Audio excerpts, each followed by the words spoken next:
Hello and welcome to the 42nd episode of the Dynamo Football Book Club. My name's Al Bond and I'm with published author Johnny Coughlin. Johnny, you're a very clever man, aren't you? Published author, go on. Oh, you're not? I thought you were like attributed some sort of book thing, researcher. Well, I wrote a God almighty, Al, I wrote a chapter on like international criminal procedure in a book before, for Christ's life. International criminal procedure, ladies and gentlemen. This is what we're dealing with here, the very level of academia here at the Dynamo Football Book Club. And that's going to be continuing on into the episode because we're talking about today the famous academic, the Romford Pelé, what's his fucking name? Ray Parlour. Ray fucking Parlour.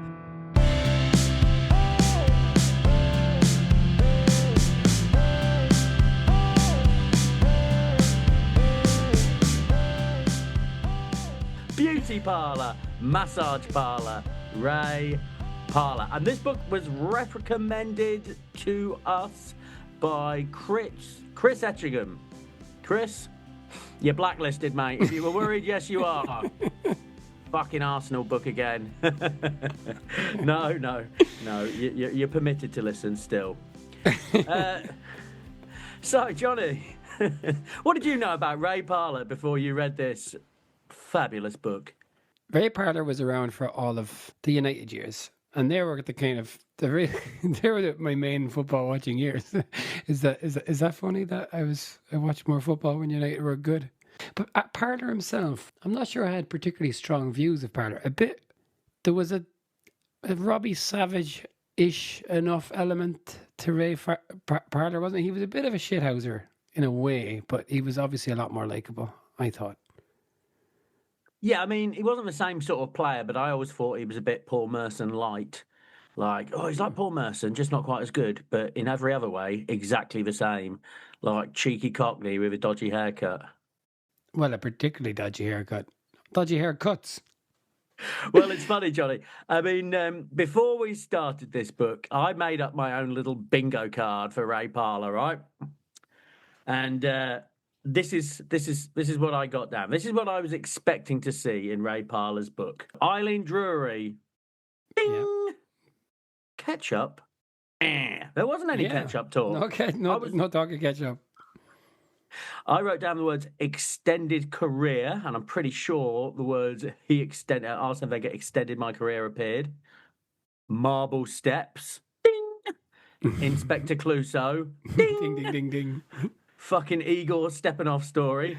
Ding! Yeah. Divorce. Ding! And I also put Bergkamp Hart. Ding! Yeah, that's old Dennis.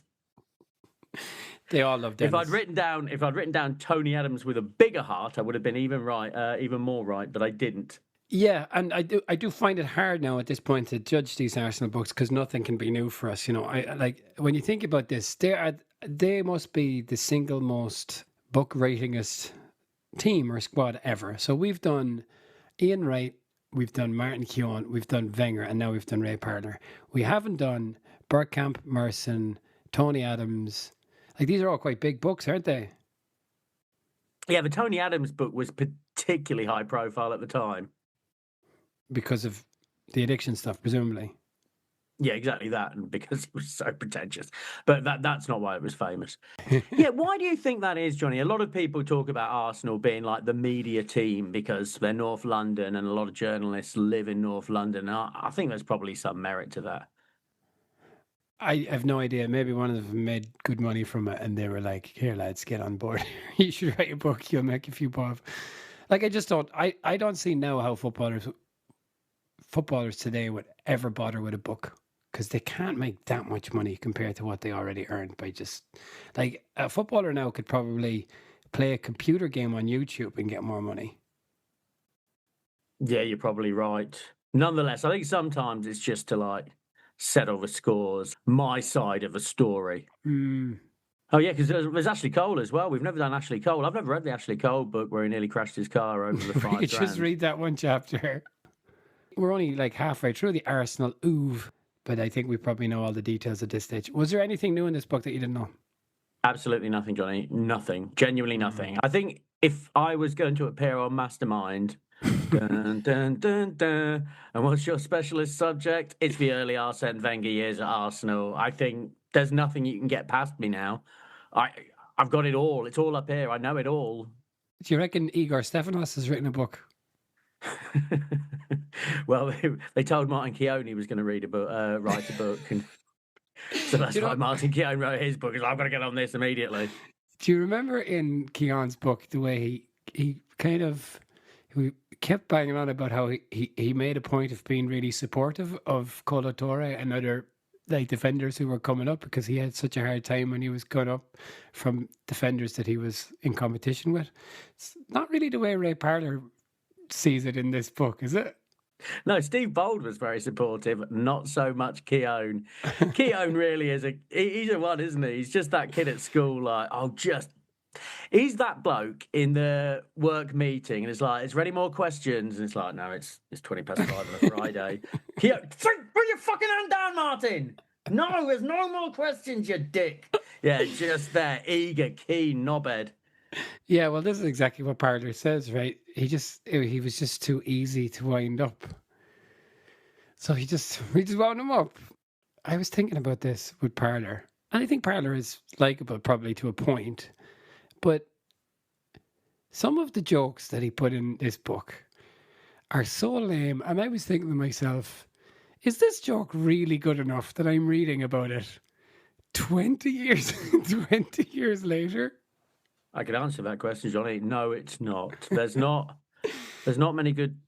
Yeah, that's what you get into the Ray Parlour book for, right? It's the anecdotes, it's the banter, and yeah, there was some pretty lame practical jokes back in the day. I mean, he even pulls up some Gaza stories, and it's like, oh, you let a parrot out in a restaurant?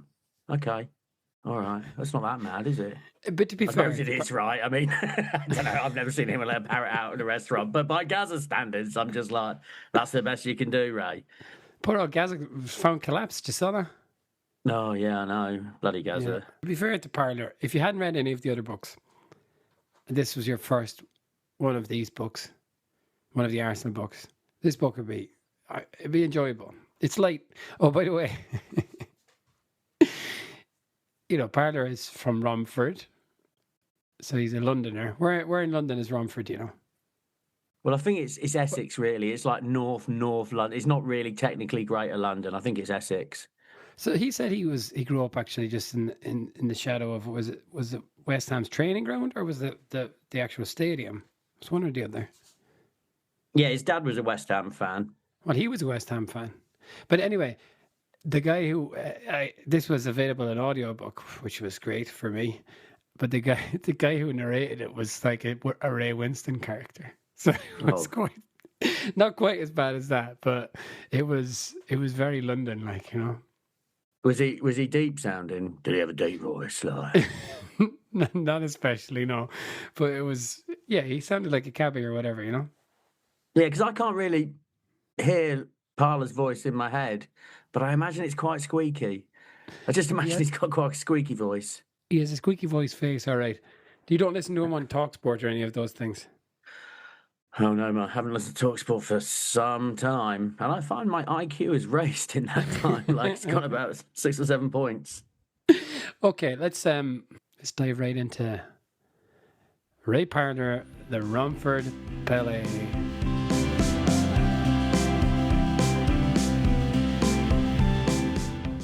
All right, so I thought it was comparable to Keown in a way. Well, obviously, because it's all about Arsenal and the same period, basically the same book. But it was comparable because Ray Parlour seems to have boiled his career down, which was a long, long career. I couldn't check if he was still, but he's made more Premier League appearances than any other Arsenal player. Now, obviously, that's not First Division appearances, but nonetheless, that's a pretty decent milestone for Ray Parlour and not one I would have guessed. But he sort of boiled his career down to his cup final goal and the Eileen Drury incident. To me, that seemed like the two big parts of the book. And I thought Keown was like that as well. It's like, Keown, you had a 15-year career, but it's like, most people know me for like jumping in the face of Ruud van Nistelrooy. And yeah, so we start off the opening, the what's it? The prologue is just the God. We're not with the foot of the chameleon here, are we, Johnny? This is So the opening chapter is Tim Lovejoy and Bradley Walsh doing like the fan commentary for the FA Cup final. Tim Lovejoy, you remember him, Johnny? Yeah, I do remember Tim Lovejoy. Yeah, and Helen Chamberlain. Yes, well, that's right. She was always like, people kind of hate Tim Lovejoy at the moment. Nowadays, I think he's aged badly. He was very much like a loaded figure, wasn't he? Like a Nuts magazine sort of character. Well, Oasis, it's just, Oasis are having this massive return. Maybe this is Tim Lovejoy's time. Maybe he can re-enter the public sphere again with his smug misogyny. Yeah. I was party to that banter at the time, though, Johnny. I can't pretend that I wasn't. But yeah, that's it. And it became famous because someone slipped the ball through to Ray Parlour, and Tim Lovejoy goes, "Oh, don't worry, it's only Ray Parlour." And then bish, bash, bosh, goal. Oh, I was mentioning before we started this, Johnny, that I watched that goal, the FA Cup final, on a very scratchy black and white television in the Himalayas. Pretty sexy, eh? Wow. Oh, yeah. Go on. Yeah, we borrowed a TV off like the little boarding house we were staying at, and it was a really shitty picture. But I saw that goal, and there was like a bunch of people we brought into our little hostel in the Himalayas, Manali. Yeah, good times, Johnny. Good times. I think my friend Rob was like, he was like lying on the bed dying whilst we were all watching the FA Cup final. There's this French bloke came in, and my friend Rob had been sick for like a week with diarrhea and stuff. And we were like, "What do you think? What do you think to this older French guy?" He goes, "I think he will die." Like, sorry, Rob. Sorry, mate. Not looking good for you, brother. But we're going to watch a cup final. Get those liquids in. Poor lad. Did he pull through, Rob?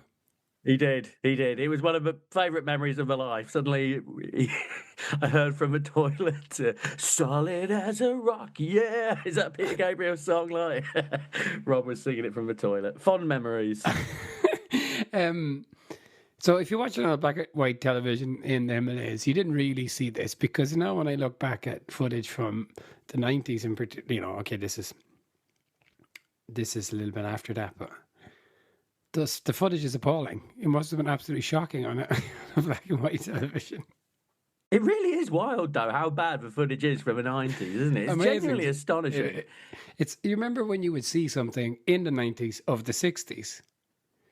And obviously it's the same kind of time difference now at this point, but yeah, it's shocking because you don't notice the big change all along, do you? No, you don't. But yeah, you say something like some of the early games from the Premier League era, and you watch those highlights, they're like literally it's getting off VHS and stuff, like just your old videotapes your mum and dad had. Yeah. Yeah, another thing just to say, how many times would you say he describes something as unbelievable in this book? That's unbelievable how many times he does that. 100 times, I would say. I could probably look that up on my Kindle here, like. Let's have a look. Can you do that for me? Okay, let's have a competition. I'm going to say 100. And it was in that Ray Winston voice as well. That was unbelievable. So I've got it here. It's only 16, Johnny. Only 16 unbelievables in the book. Oh, really? That's a believable amount of unbelievables. Yeah, well, I had some kind of confirmation bias going on there, I suppose. Do you remember Keown's book? And he just included conversations with Tony Adams and with Wenger. Remember that? That was funny, wasn't it? That was so peculiar, wasn't it? Because it didn't really seem that either Wenger or Adams particularly welcomed these conversations. He's just rang him up like, "Hello, you got 20 minutes?" He's, "Oh God, okay, Martin. Otherwise, you're going to just hang around." That'd be. It seems like if I went to meet Roy Keane or something, and I was writing a book, that's the kind of thing I would do. But he's their peer. It's just so odd that he did that. But anyway, as in the Keown book, the prefaces by Wenger. Did you notice this when he said that, obviously this book, there's a lot of drinking going on. And there is fun parts in the book, for sure. And Wenger comes in and he's saying something. Sorry, Wenger says, "Oh, there's definitely some times when Ray didn't get the 12 hours sleep he was supposed to get." When was the last time you slept for 12 hours? 12. I am 12 hours. I'm fucking delighted if I get 6 hours. Like, genuinely, I'm so happy if I get 6 hours. If I get 6 hours, I'm like, oh, what a good day it's going to be today. Yeah, 12 hours sleep. Christ alive, these guys. I think I could go as far as say I've never had 12 hours sleep in my life, Johnny. I don't think I've ever had a 12-hour sleep. My God. Footballers just sleeping through their lives. Well, then, it's funny, you know. Obviously, there's a lot of drinking. There's Tony Adams in his drinking days, and then he gives it up. And that was quite funny, wasn't it? When Adams says to him, "I've been working on a song," because he took up the piano. He's working on a song. "If you give me another, whatever it was, 8 weeks, I'll have it perfect." And then Ray Parlour said, "Fine, whatever." And then 8 weeks later, he comes in with his Casio. And it's like, "I've got that song for you," and he plays it, and it's was it Riding on a Pony? Was it that? Yankee Doodle. Yankee Doodle catches right. Riding on a Pony. And it took him weeks to get this right. So like, I suppose footballers, when they're awake, they don't have a whole pile of things to do with their time. No, but Tony Adams is particularly blind to this sort of nonsense. Like, Tony Adams read like 3 lines of Shakespeare and then he thinks he's qualified to yak on about like what Shakespeare means in all his plays. He's a nutcase, Tony Adams. And I think it's interesting to see how significant he is, right? I mean, he is certainly the most significant player in Ray Parlour's career. And I think a lot of people say that, certainly Keown. Where is he now, eh? Where is Tony Adams? You never hear any of him. He's got zero media presence. Well, yeah, exactly. Ray Parlour said that Tony Adams, and this was when he was off the drink, was reading books and would come in with clever words. So I was thinking, is Tony like writing down specific words that he wants to say, and then he's just coming in and making a point of saying them around the football, around his football friends. Well, that would not surprise me at all. Like, you just learned one word today, like the pitch is almost like a parallelogram. Like, parallelogram. That's the smartest word I could think of, Johnny, with short notice.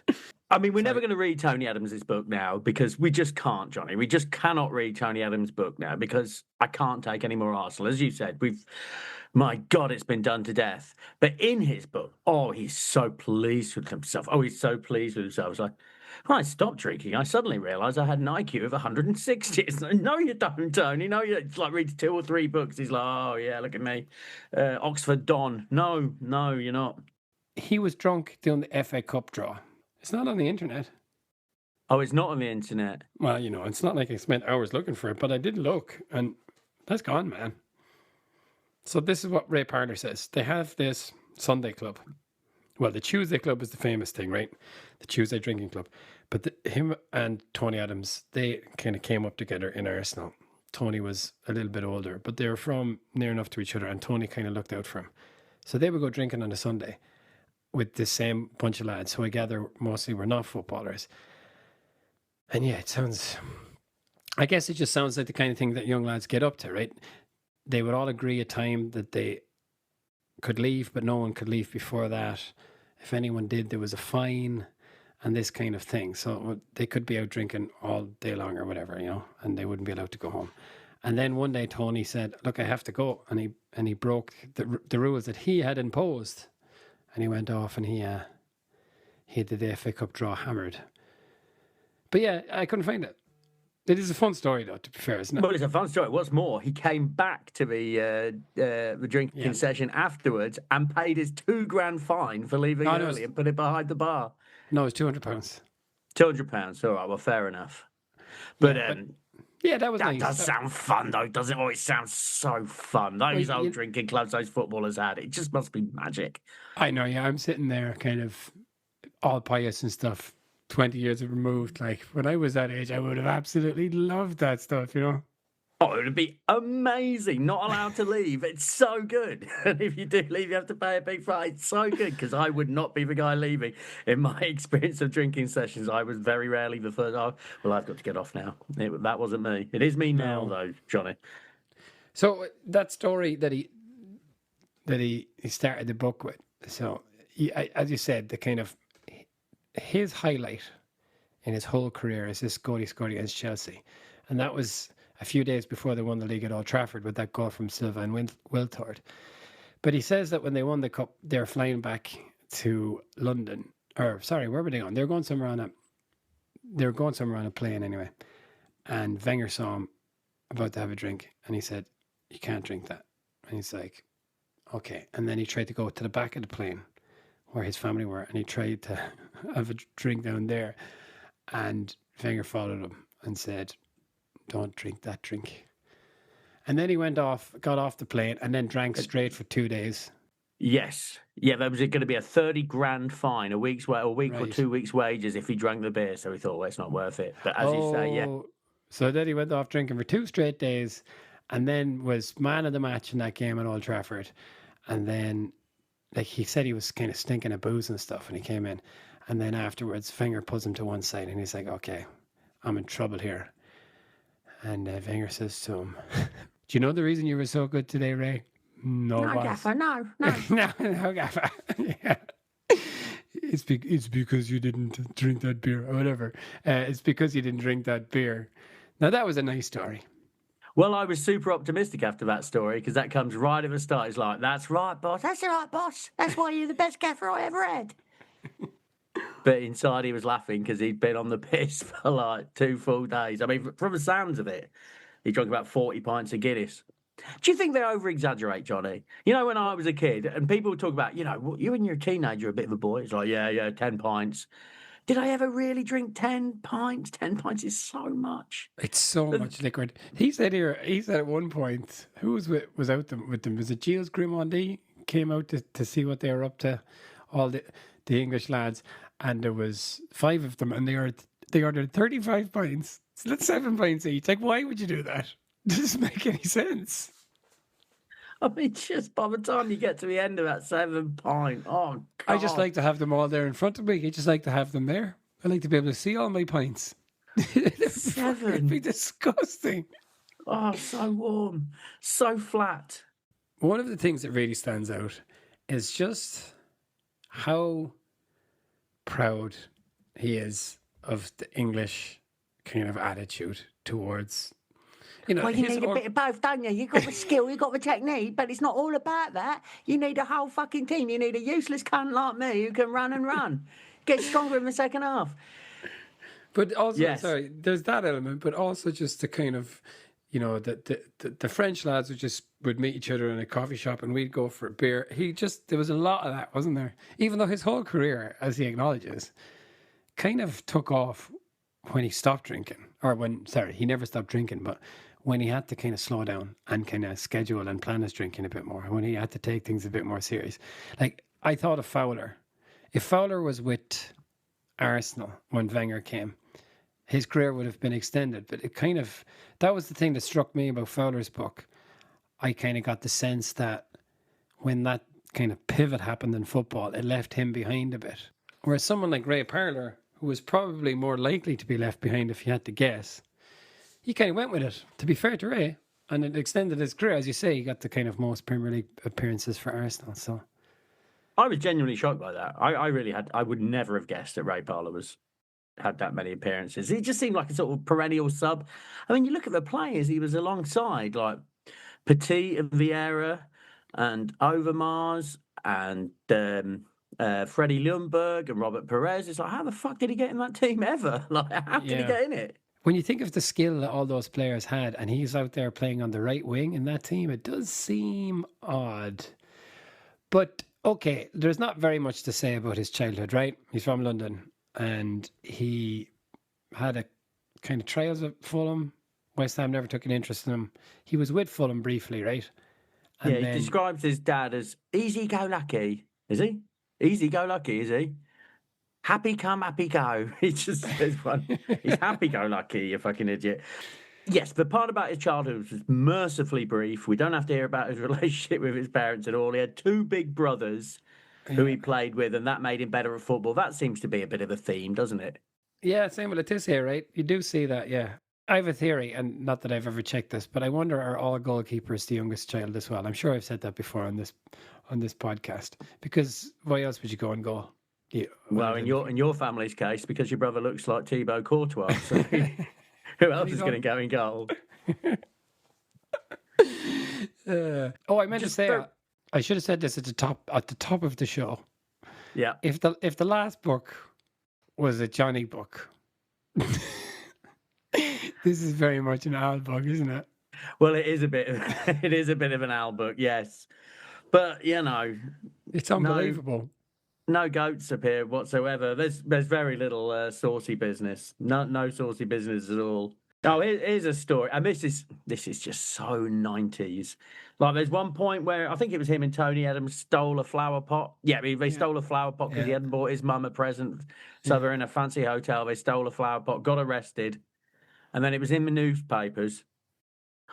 Bill and Ben the flower pot men. You could just see all Bill and Ben the flower pot men. It's so funny. Who are the flower pot men? They don't even know. Well, that's what I wondered, Johnny. Does that mean anything to you? No. Now, it was like a 50s show, so obviously all our parents always referred to it. It was always Bill and Ben the flower pot men with me. There was like this like flower in the middle that just went weed, and I heard about it all the time. But I wondered if that would have any. Yeah, it was English. But in what context would they say this to you? Why would it come up? I don't know. If we're messing around in the garden or something with my brother, it's like, oh, Bill and Ben. If there was a flower pot in the vicinity, you were like, Bill and Ben, the flower pot men. Okay, because it was a cop who said it to him when he was brought to the police station. And he said, oh, that's right. Yeah, it wasn't the newspapers. Yeah, credit to the cop. All credit to the cop. He said, the flower pot men. But apparently everyone says it all the time, so maybe not that much credit. Well, that's what I thought. I appreciate the fact he gave the policeman credit for that. Well, you got to take your hat off to him. Got to take your hat off to him. He said Bill and Pot flower pot man, and we did steal a flower pot. So he's a wag. Yeah. Do you think that stuff about team spirit is overrated? Well, yes, because I meant to say that before, because as you say, like he's going here like. Well, it can't just all be about Thierry Henry. I don't know why I'm doing that voice. It's Beckham. That was Beckham. Well, I don't know. Just standard London, isn't it? He's like, oh yeah, you need the English element. You can't just be Thierry Henry and Freddie Ljungberg and Robert Perez. You've got to have your. But it's like, did you see successful teams on the continent? They didn't have any English blokes in there, mate. You don't necessarily read that. Like, it's like they were going like Juve in the 90s, early 1000s. Like, this is all well and good, but wouldn't we be better if we had Lee Catamol? No, you wouldn't. I was thinking exactly the same thing. It's like, does he realise that other teams have been good? Exactly that. He mentioned Emmanuel Petit, and Petit used to just come in and whatever, he would not say hello, and he would just get on with his business or whatever, and they were all kind of winding him up, and then he would say hello, and they got a great kick out of this or whatever. But do you think it has entered his head that there must be cultures in which this is totally fine, and they're excellent at football too, so it doesn't fucking matter? It is like that. That was such a kind of it was such a theme of the book, how that English spirit, that like it, not even that kind of, I suppose, banter ultimately was like the gel that kind of brought that team together ultimately. Whereas I think they had that English banter for a long time before Thierry Henry and Des Bergkamp came to town, you know what I mean? Yeah, and then they got rid of all that banter talk, and they got way better and went to season unbeaten. Yeah. Brazil 1970 were good, but throw a David Batty in there, then imagine. He's around the same age as Keown, right? Give or take. So he would have been coming into the Arsenal team. He was coming in as they were winning the league, right? Yeah. Okay. So he was in the youth team around that time, and then he was getting into the team after that. So he was there for all of the stuff we heard before. I'd say this for Ray Parlour. He's a what was the expression you used? He's an easy-go-lucky kind of fella. He doesn't have a whole pile of bad stuff to say about anyone.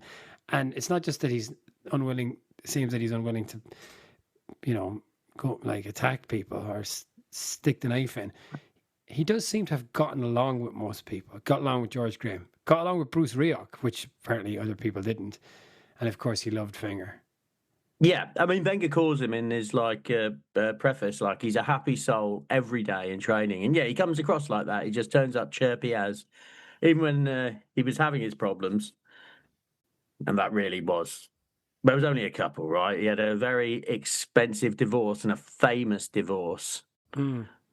But he certainly wasn't in any way bitter about that, to his credit, was he? Didn't come across as being, no. Like he moved house because he was getting so much stick about it. So it was obviously getting to him. Because everyone. But that's because it was so famous. He was like a test case. The chapter's actually called Parlour versus Parlour. What happened was his ex-wife in the divorce, she won a right to a third of his future earnings.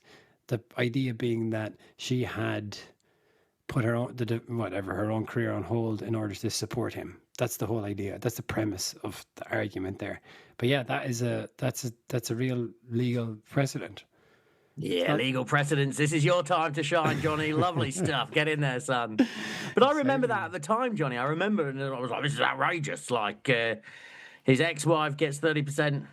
Now, I'm not saying it's outrageous now, but I can remember at the time it being a big deal, like the idea that your alimony would include future earnings and stuff. But again, to his credit, he's not got a bad word for the ex, has he? Not one. He was just like, we married young, married too early, probably. Like, we just went our separate ways. And yeah, not bitter at all. So yeah, credit to him.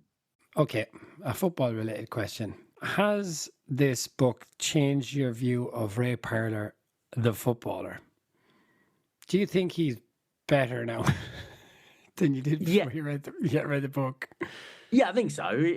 He was more significant in Arsenal's success than I remember, for sure. I mean, if you go and name those classic Arsenal sides, right, say the 98 version, and I think I could have a crack at it, to be honest, I don't think his name would be in it. It's like, the classic Man U 11, that they talk about that classic Man U 11, which never really actually played together, but that's how, or like they played together once. And I think that's how it is with Arsenal a bit. You sort of like, certainly the Invincibles, well, I mean, it's too tedious to name them, but in my head, it's like, I could name those players and Ray Parlour wouldn't be in it. The 98 team is pretty famous, right? Everyone knows the back five. And yeah, again, I wouldn't necessarily have him in any of the first teams, yet there he was in all of those teams. And do you think that if he had a nicer face, we would remember him differently? It's very harsh on him because I think he does have a nice face.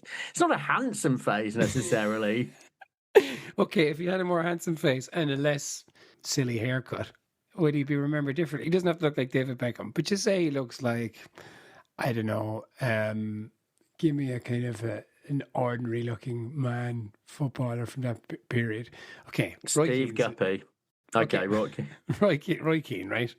I don't think famously good looking, or not, certainly not ugly. So if he had that kind of face, would you remember him differently? Yeah, it's possible. Yeah, it's not ideal that you have to be standing next to Thierry Henry in the team photograph. It's like, look at that incredibly attractive man. Ugh, look at that mop head fucker next to him. Like, yeah, maybe. Yeah, he has just got a bit of a cheeky chappy persona, really. He's not really remembered as a He's kind of a joke. That's not a joke. I don't mean a joke, but I think that's how he's sort of seen. He said that he spared us talking about his school. His youth, sorry, but he talked about setting some kind of record in school that stood like whatever, running a mile, that stood for like 20 years or something. So it does seem, okay, this is a school, right? And he's a professional athlete. It shouldn't come as that much of a surprise. But he talks about this over and over again, how he was incredibly quick and had this incredible engine. And one of the things that made him stand out was he would often not be great in the start of a game, but as other people got tired, he like he had this incredible engine and he could just keep going, and he tended to get stronger over the course of a game. Like, I wouldn't have associated any of that with him. Yeah, 30, 40 pints a week, and he's getting stronger in the second half. No, I wouldn't. But yeah, he was rated, wasn't he? As he says, Graham always picked him, Wenger always picked him, Rioch always picked him.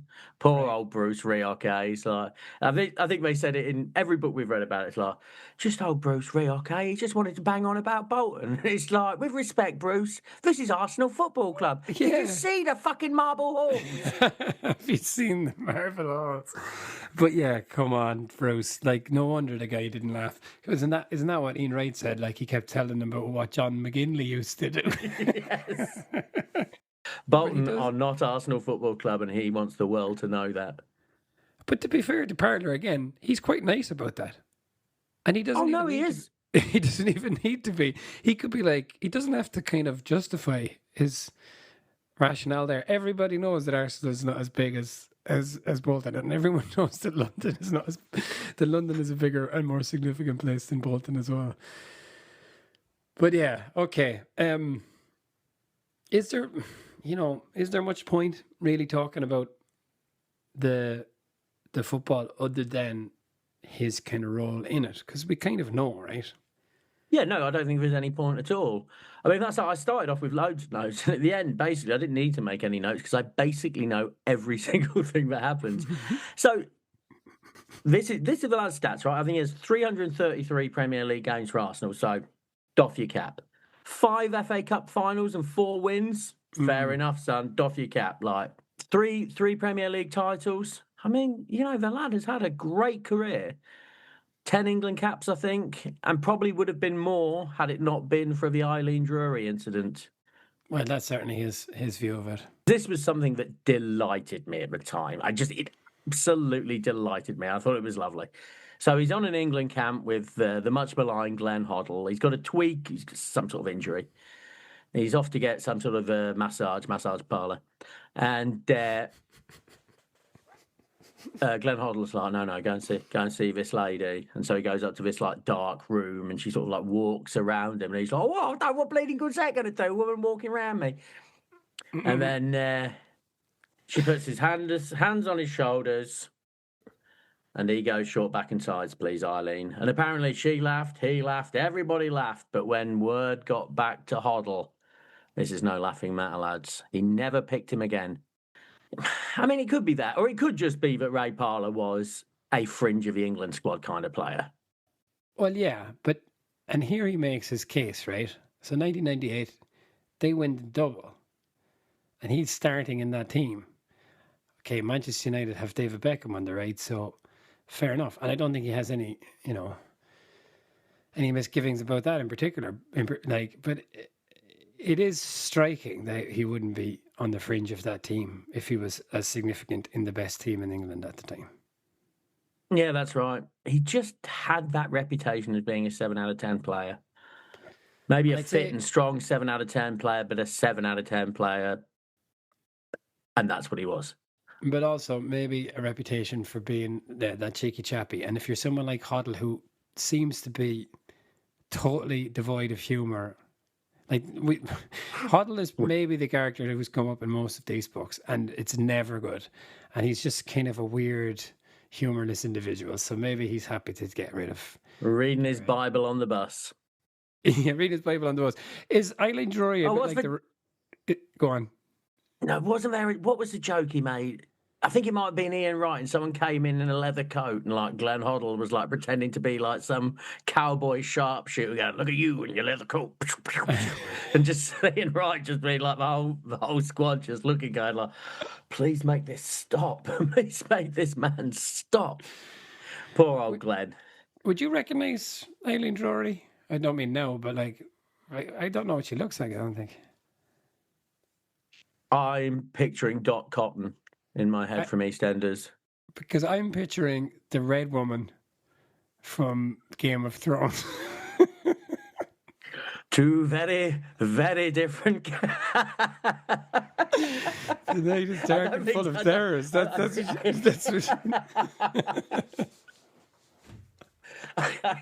Okay, I've got to Google her now. Let's see. Is Eileen Drury more Dot Cotton or more the Red Lady? I've got a feeling. Well, I mean that. What was it? The Red Woman, the Red Lady. Oh, Let's just lovely look at stuff. Eileen Drury.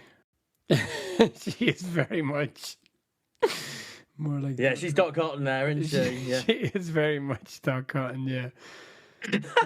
Imagine if they cast Eileen Drury as the Red Lady. Like, is it Red Lady, Red Woman in Game of Thrones? The Red Woman, yeah. Not as seductive. Maybe she. Yeah. Okay. Yeah, that was the end of it for him, and yeah, he played under Keegan. Keegan is such a. Of course, he played under Keegan. I mean, that's the Keegan exact opposite, isn't it? Like, how many pints you had this week? 40. Get in that squad, lad. Yeah, Keegan is the anti-huddle. Everybody just loves him. There's a fun story about Keegan. Very quickly, they were waiting an international game. They were on international duty, and he got all the. Well, that's what he got all the lads together, and he put on some recorded horse racing. So already, your suspicions should be raised, eh? Like, oh, I've got some horse racing on video. Oh, do you? Why would you video a horse race? It being the most boring thing you could possibly watch on television. And Teddy Sheringham and Alan Shearer were like, yeah, we'll be bookmakers. And then Kevin Keegan told everyone in the squad exactly which horse won every race. So Sheringham and Shearer are absolutely out of pocket, which is fun, isn't it? That is fun. Do you remember in one of the other books, I think it was Keown, he said that Keegan was riding around, like Parlour says he was running around smacking his ass like he was like a jockey, like. But I think in one of the other books they said he was actually riding around on something as well. Oh yeah, like on a laundry basket or something. In a laundry basket, that's right. Yeah. So yeah, Keegan is oh, he's an appealing character, isn't it? Anyone who pretends to be a horse, oh, yeah, giddy up. I just feel warmly towards him. Anyone who pretends to be a horse, that's the number one criterion for you. Good egg, yeah. Get him in the England squad. Like. Before the whole Mark Overmars stuff with him being kicked out of Ajax he was kind of like sexting someone. That's what he was doing, was he? Yeah, Jermaine Jennison, like some of these poor ladies at Ajax. So, would you have said he was a savoury or unsavoury character? Just at a guess, just by the look of him. No, it's savoury. I mean, very savoury character. Do you think so?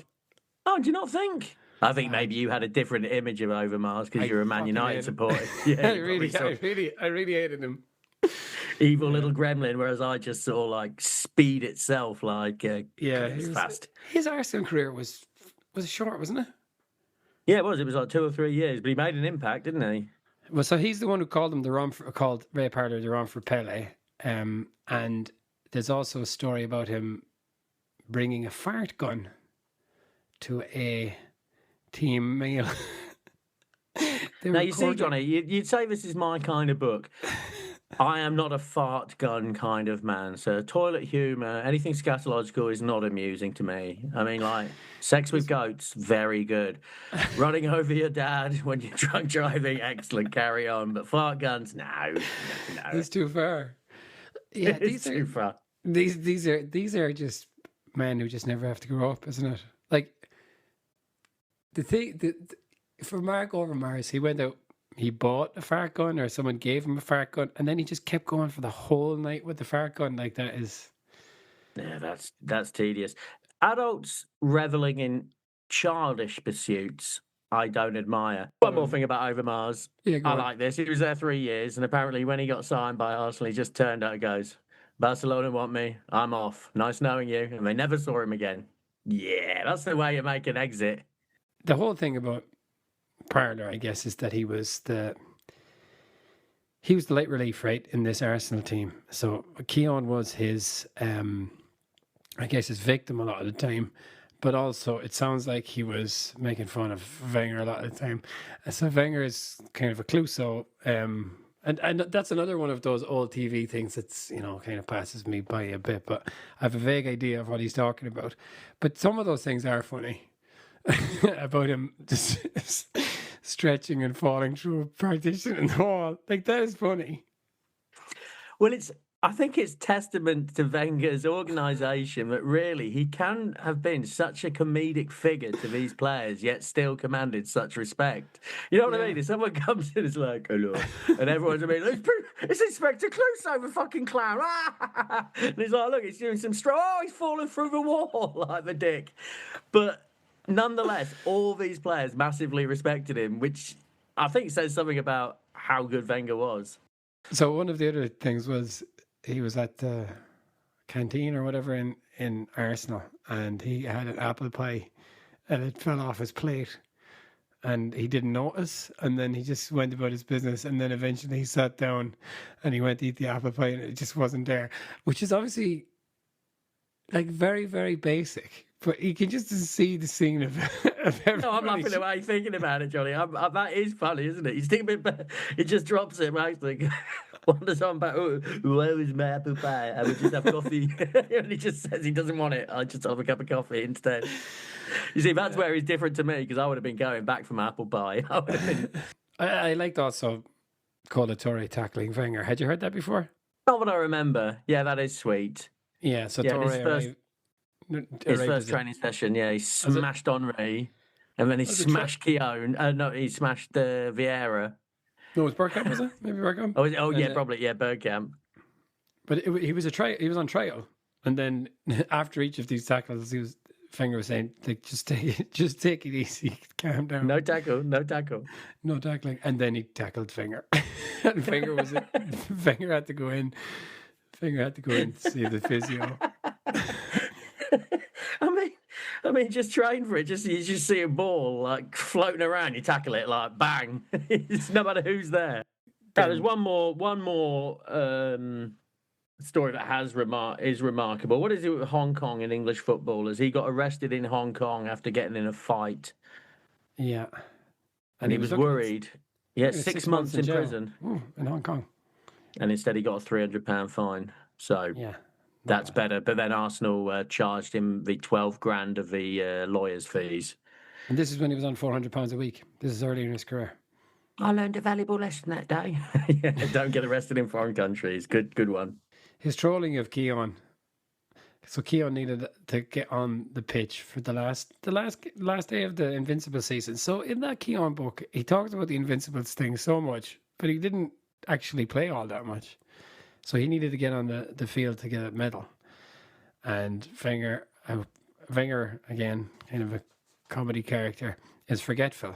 And he had put on 2 subs already, so there was only 1 sub remaining. And Parlour tells Keown to get out and, stretch in front of Wenger to remind him that he needs to get on.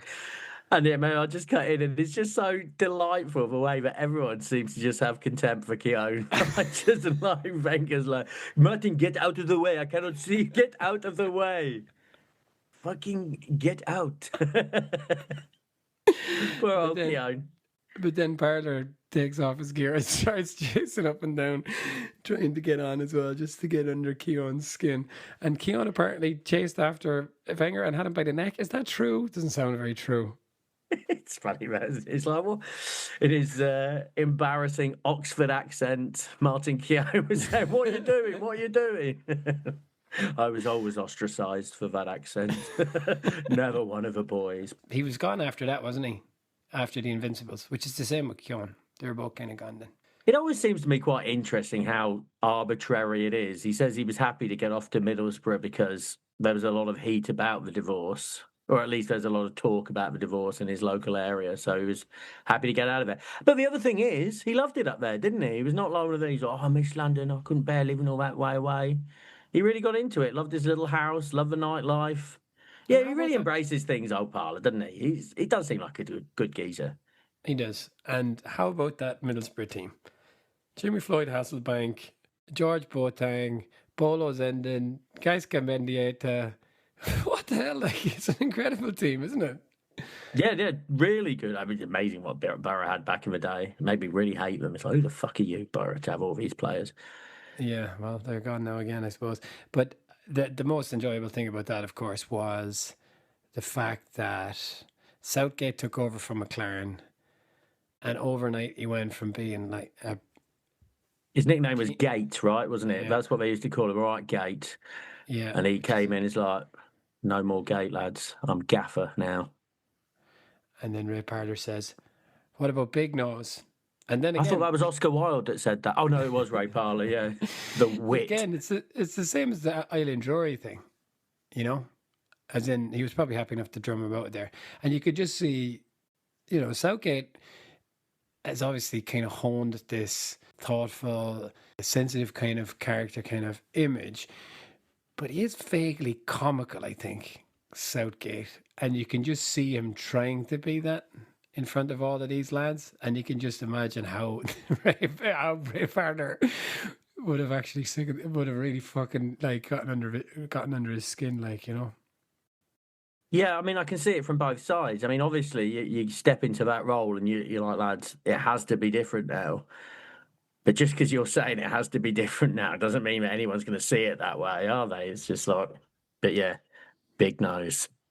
Yeah. Brilliant. Yeah, so he played for Middlesbrough, he played for Hull. Yeah, I was surprised at the Hull stuff. I mean, I know this. So he was without a team and he dropped down a division. Old Phil Brown calls him up. He's training with Arsenal. And he's like, the only problem is I don't want to relocate my family. I was like, don't worry. Just train with Arsenal during the week and just bowl up on a Friday. Yeah. Really? In the Championship? You know, like this is like the 8th highest attended league in the world. And this lad's just fucking training with a different team and just bowling up on a Saturday. I just found that remarkable that any team could sanction that. Yeah, he was training with Arsenal, though. It wasn't, you know, his local pub team. But yeah, absolutely. And again, it must be because, you know, okay, you've got Southgate and Hoddle.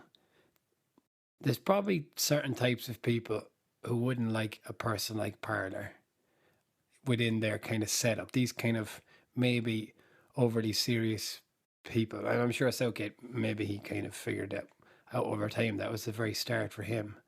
But then there are probably other fellas who just really like the likes of Parlour, you know? And maybe Phil Brown is one such person. Well, and again, that's what Wenger says. He's just a good influence. He's cheerful and he works super hard. And, you know, if you work super hard all the time, then, you know, if I was a manager, I'd forgive you pretty much anything.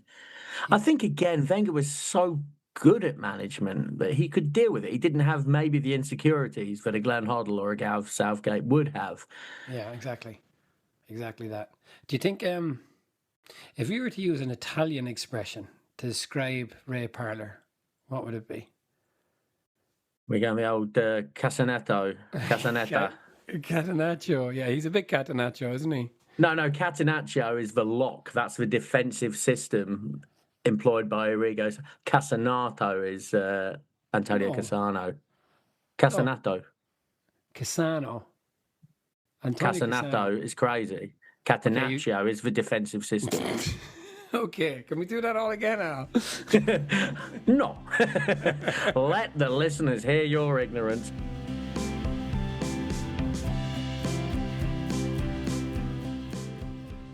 The thing with this book is, Johnny, it started very promisingly. I was enjoying it very much.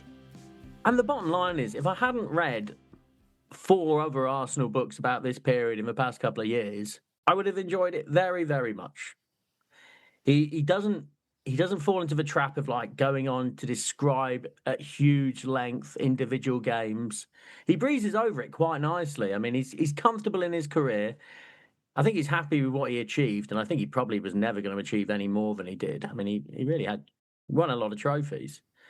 Yeah, and had I not read the other Arsenal books first, I would have enjoyed this very much. And I did enjoy it. And it rattles along. It's like, you know, you could read it in pretty much the time it takes you to watch a movie. I always say that, don't I? Exactly that. You know, I knew all the stories, or like I knew a chunk of the stories. Like you say, that Igor Stefanos one we've heard a few times now, that kind of thing, some of the Wenger stuff. But I quite like Parlour, and I think, yeah, it was light and it was still enjoyable, notwithstanding the fact that I knew a lot of it, really. I would say that Ray Parlour is very much in the Tony Cascarino end of things when it comes to getting the most out of his talent, right? Like, okay, it sounds like he worked very hard, so maybe he would have always been reasonably successful. But I don't know necessarily would he have, like if he had his career another 10 times, would he have ended up in a team quite successful as Arsenal? Precisely that, Johnny. I think he was probably elevated by his company. He was always surrounded by excellent footballers with great attitudes, your Tony Adams, your Vieiras, your Henrys. And they say that, right? You put an average football into a great team, that average football will achieve. Wow. It's much more likely to achieve greatness than outside of that. I'd give it 3.5 short back and sides out of 5. If you happen to have read Keown's book, or Ian Wright's book, or Wenger's book, or Tony Adams's book, I probably wouldn't bother. But if you're a big Ray Parlour fan, and I don't think there anybody is, but if you are, apart from Chris, yes, it's a perfectly good book. It's fun, it rattles along, and he doesn't come across like a prick, does he? He comes across as super. Yeah. If you had to recommend one of the Arsenal books, which one would you say? Ian Wright. I think Wright's was the best as well, yeah. But I will give this 3 short back and sides, Eileen, for all of the reasons you just said. And I think, like Parlour is a likeable fella. But yeah, okay, I think we can probably declare a moratorium on Arsenal books at this point. Yeah, okay. Let's commit. We can do on episode 200. We'll do Tony Adams's book. We'll commit to that. Unless Igor Stefanos has done a book. He got a 4-year contract out of that whole Dennis Bergkamp joke. That is absolutely brilliant. I say like a fella, we're saying that Ray Parlour got the best out of his skill. Igor Stefanos, what a legend that guy is. Yeah. Who else has done it so well out of like some blind recommendation? Yeah, Ali Dyer. Yeah, that's it, Al. We are back next week with a Wrong'uns draft. Yep. Love to hate him, 5-a-side. Okay, and as a thank you, in our next book episode, we are doing The Soccer War by Richard Kapuscinski, a Polish writer. We're up to number 10 in the Polish football podcast chart, so you actually smash. You know that when everything Borat said was in Polish. Oh, go on. I didn't. Yeah. So Yachi Smash was just like, hello, how you doing in Polish? Yeah. Yeah, and Richard Kapuscinski is not just any Polish writer. He was their foreign. He befriended Che Guevara, Salvador Allende, and Princess Patrice Lumumba. Patrice Lumumba. Yeah, he was the Africa guy. I read a book about him once. Congo. Yeah, he was. Kapuscinski was the foreign correspondent for a particular Polish newspaper, and he was just sent all over the world. This guy lived an amazing life, and he's written loads of books. I've read a few of them. Ooh. So yeah, I'm excited about this. And look at this, Johnny. This is what in the blurb here. Richard Kapuscinski, I'm really struggling with that. He witnessed 27 coups and revolutions, and he was sentenced to death 4 times. Fucking cat with 9 lives. Oh, Richard Kapuscinski. Yep. Good bless him. Yeah, okay, that's up next. So we're leaving the world of Al books, and we're going to do. Yeah, we're firmly in Johnny territory here, folks. Yeah, okay. Well, thank you very much, Al, and thanks again to Chris Etchingham. You're not blacklisted, Chris. The book was perfectly enjoyable. It certainly was, Chris. And yeah, if you've got any more suggestions, please, any other listeners, please line them up for us. We're happy to do them. Lovely. All right. Thanks, Al. Thank you, Johnny. Cheerio.